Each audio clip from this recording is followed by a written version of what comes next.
that ache, that hollow feeling, the sense that something vital is missing, even when you're surrounded by people or connected to hundreds online.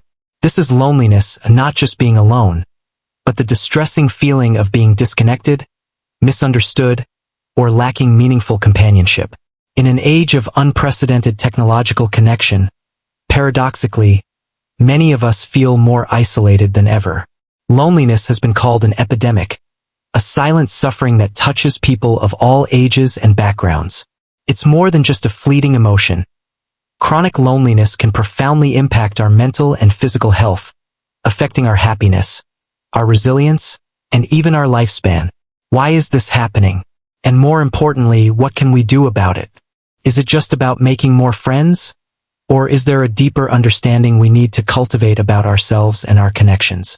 This isn't just a social problem. It's a deep human experience that both psychology and philosophy have sought to understand and address for centuries. Today, we're going to explore the pervasive issue of loneliness. We'll look at what psychology tells us about why we feel lonely, the different types of loneliness, and its impact on our well-being. Then, we'll turn to philosophical perspectives, from the human need for community to the value of solitude and inner strength, for profound insights on how to navigate this feeling, foster genuine connection, and even find value in aloneness. By the end, you'll have a deeper understanding of loneliness and practical ways to cultivate more meaningful connections in your life. So, let's begin by looking at the psychology of loneliness. Why is it such a powerful and often painful human experience? Psychology views loneliness as a signal, much like hunger or thirst. It signals a deficit in our social needs.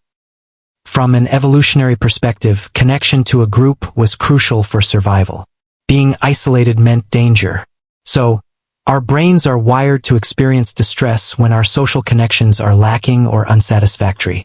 There are different types of loneliness. Emotional loneliness is the absence of a close, intimate attachment, perhaps a romantic partner or a deeply trusted confidant.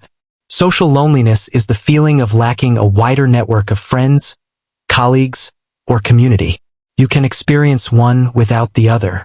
Psychology also highlights that the quality of our connections matters more than the quantity. Having many superficial acquaintances doesn't necessarily protect against loneliness if deep, meaningful interactions are missing. Factors like major life transitions, moving, breakups, job loss, social anxiety, poor social skills, or even societal trends like increased remote work and reliance on digital communication can contribute to feelings of loneliness. Chronic loneliness has been linked to increased stress, depression, anxiety, cognitive decline, and even poorer physical health. So, psychology explains the why, the ingrained need, the types, the contributing factors, and the serious impact of loneliness. It shows us it's a valid and significant human distress signal. Now, let's turn to philosophy for wisdom on how to approach this need for connection and the experience of being alone. Philosophers have long debated the nature of human sociality, the value of community, and the individual's relationship with solitude. Aristotle famously stated that man is by nature a social animal. He believed that living in a community and forming friendships were essential for eudaimonia, human flourishing or living a good life. For Aristotle, true friendship wasn't just for utility or pleasure, but based on shared virtue and mutual well-wishing, a deep connection that is vital for a complete life. Loneliness, from this perspective, is a state of being deprived of a fundamental component of human flourishing. The Stoics, while valuing appropriate social roles and duties, also emphasized cultivating inner resilience and self-sufficiency. While not advocating for isolation, they taught that our inner peace should not be entirely dependent on external factors, including the presence or absence of others. A Stoic might find contentment even in solitude by focusing on their inner world, their virtue, and their reason. This doesn't negate the value of connection but offers a way to be at peace even when alone. Existentialist philosophers explore both the profound need for connection and the inescapable reality of individual solitude. We are fundamentally thrown into the world alone, responsible for creating our own meaning.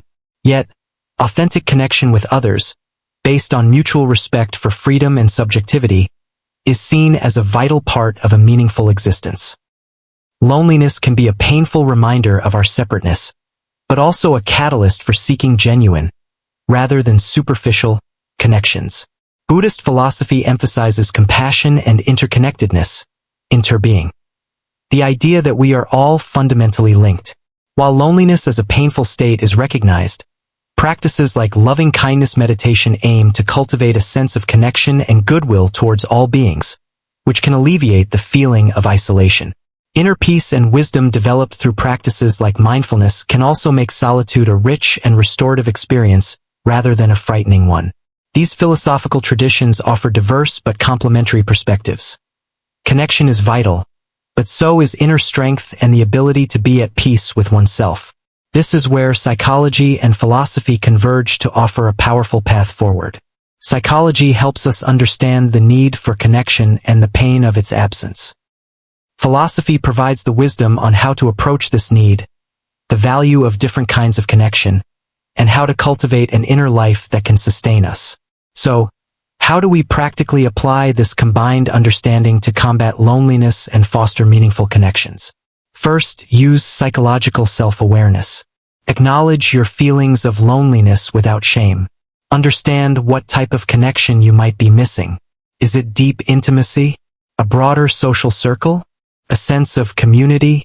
Next, apply philosophical intentionality to your connections. Focus on quality over quantity. Seek out interactions that are authentic and meaningful, where you can be yourself and connect with others on a deeper level, as Aristotle suggested. Use psychological skills to improve social interactions. If social anxiety or lack of social skills are barriers, consider learning or practicing communication skills, active listening, and empathy.